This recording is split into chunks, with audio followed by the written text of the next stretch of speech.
কথায় বলে দেয়ালে পিঠ ঠেকে গেলে নাকি মানুষ ঘুরে দাঁড়ায়। মেহেদী হাসান মিরাজের ক্ষেত্রে এই কথাটা কিন্তু একেবারেই প্রযোজ্য। কিছুদিন আগে ওয়ানডের অধিনায়কত্ব হারিয়েছেন, গুঞ্জন আছে ওয়ানডে দলেও তার জায়গাটা এখন বেশ নড়বড়ে।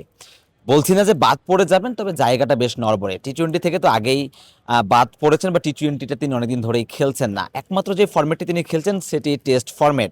তবে সেই টেস্ট ফরম্যাটেও কিন্তু মিরাজের পারফরমেন্সটা যে খুব আহামরি ভালো ছিল এতদিন, সেটিও কিন্তু বলার কোনো উপায় নাই। আমি যদি মিরাজের স্ট্যাট বলি, সবশেষ 10 ইনিংসে মিরাজের 50-র সংখ্যা একটি, সেটিও সেঞ্চুরি ছিল জিম্বাবুয়ের এগেনস্টে। তার আগের যদি আরও 14টা ইনিংস উপরে যাই, সেখানে মিরাজের 50-র সংখ্যা একটি। 97 মিনিটে ইনিংস মিরাজ খেলেছিলেন গত বছর দক্ষিণ আফ্রিকা সিরিজে। অর্থাৎ সবশেষ 24 টেস্টে, যেই 24টা টেস্ট ইনিংসে বাংলাদেশ ব্যাট করেছে, মেহেদী হাসান মিরাজ সেখানে 22 বার ব্যাটাতে নেমেছেন। মিরাজের 50-র সংখ্যা মোটে দুটি, একটি 97, একটি সেঞ্চুরি তিনি করেছেন। অর্থাৎ ব্যাট হাতেও তিনি পারফর্ম করতে পারছিলেন না। তবে মেহেদী হাসান মিরাজ টেস্টে বর্তমান সময়ের দ্বিতীয় সেরা অলরাউন্ডার র্যাঙ্কিংয়ের হিসেবে মিরাজ এখন 2 নম্বরে আছেন। সেটি তার বোলিংয়ের কারণে। বোলিংয়ে মিরাজ আসলে পুষিয়ে দেন, সেটি নিয়ে কোনো সন্দেহ নেই। তবে ব্যাটসম্যান মিরাজের পারফরমেন্সটা বোলার মিরাজের পারফরমেন্সের কারণে বারবার ঢেকে যাচ্ছিল। সেই মেহেদী হাসান মিরাজ 23 বছর পর যখন বাংলাদেশ অস্ট্রেলিয়াতে টেস্ট খেলতে গেল, তখন প্রথম যেই অনুশীলন ম্যাচটি হলো বা প্রস্তুতি ম্যাচটি হলো, সেই ম্যাচে মেহেদী হাসান মিরাজ একটি দুর্দান্ত শতক হাঁকালেন এবং মেহেদী হাসান মিরাজ ফর্মে ফেরার একটা ইঙ্গিত দিলেন ঠিক তখনই যখন মিরাজের আসলে রানে ফেরাটা সবচেয়ে জরুরি ছিল। কেন এটি আসলে বলছি, বাংলাদেশ যখন অস্ট্রেলিয়ার বিপক্ষে এই টেস্ট ম্যাচটি খেলতে নামছে, তখন কিন্তু বাংলাদেশ তাদের সেরা যে বোলিং লাইন আপ, যেই বোলিং লাইন আপের কারণে বাংলাদেশ সবশেষ টেস্ট ম্যাচগুলো জিতছিল, যেখানে কিনা তাদের বোলিংয়ের পারফরমেন্সের কারণে ব্যাটারদের পারফরমেন্সটা ঢাকা পড়ে যাচ্ছিল। সেখানে কিন্তু মেহেদী হাসান মিরাজের জ্বলে ওঠাটা একটা ভালো ইঙ্গিত দিচ্ছে। অন্তত পক্ষে বাংলাদেশের ব্যাটাররা অস্ট্রেলিয়ান এই বোলারদের এগেনস্টে কিছুটা ভালো করতে পারে, সেটি অন্তত পক্ষে একটা ইঙ্গিত দিচ্ছে। যদিও বাকি ব্যাটাররা একেবারেই হতাশ করেছেন। মেহেদী হাসান মিরাজ ছাড়া অন্যান্য যে ব্যাটসম্যানরা রয়েছেন কেউই 50 ইনিংস খেলতে পারেননি। দ্বিতীয় সর্বোচ্চ রান এসেছে অধিনায়ক নাজমুল হোসেন শান্তর ব্যাট থেকে। বিশেষ করে মুশফিকুর রহিমের কথা আলাদা করে বলতে হয়, যিনি সবচেয়ে অভিজ্ঞ ব্যাটসম্যান, যার ব্যাটের দিকে কিনা সবাই তাকিয়ে থাকবে।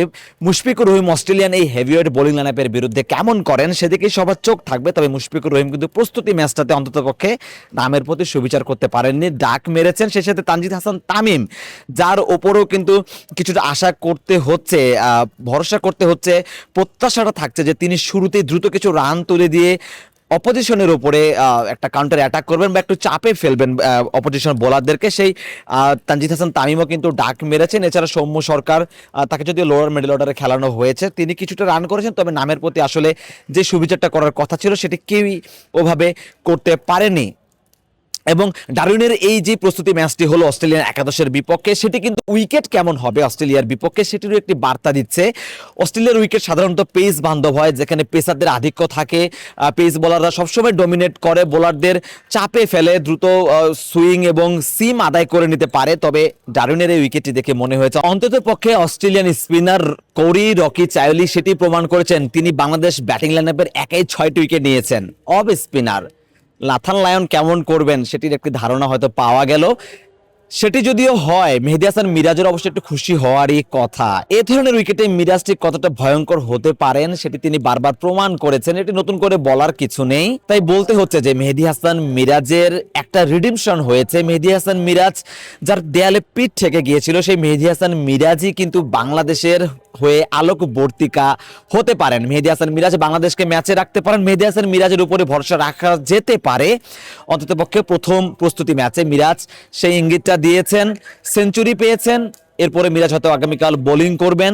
সেই বল হাতে মিরাজ আসলে কেমন করেন, মিরাজ কতটা সুবিধা আদায় করতে পারেন, সেটি এখন দেখার বিষয়। তবে এখন পর্যন্ত এটা অন্তত বলা যায়, দেয়ালে পিঠ ঠেকে যাওয়া মিরাজ, যার কিনা আসলে পিছনে ফিরে তাকানোর উপায় নেই, সেই মিরাজ ঘুরে দাঁড়ানোর ইঙ্গিত দিয়েছেন। এবং এটি বাংলাদেশ ক্রিকেটের জন্যই ভালো, টেস্ট দলের জন্য ভালো। মিরাজ যদি জ্বলে ওঠেন, ব্যাটে এবং বলে যদি পারফর্ম করেন, আদতে বাংলাদেশ টেস্টে অস্ট্রেলিয়ার বিপক্ষে কিছু একটা করে দেখাতে পারে, সেই আশা, সেই প্রত্যাশা বাংলাদেশ দল করতেই পারে। সারোয়ার সেতু, মিরপুর শেরে বাংলা জাতীয় ক্রিকেট স্টেডিয়াম।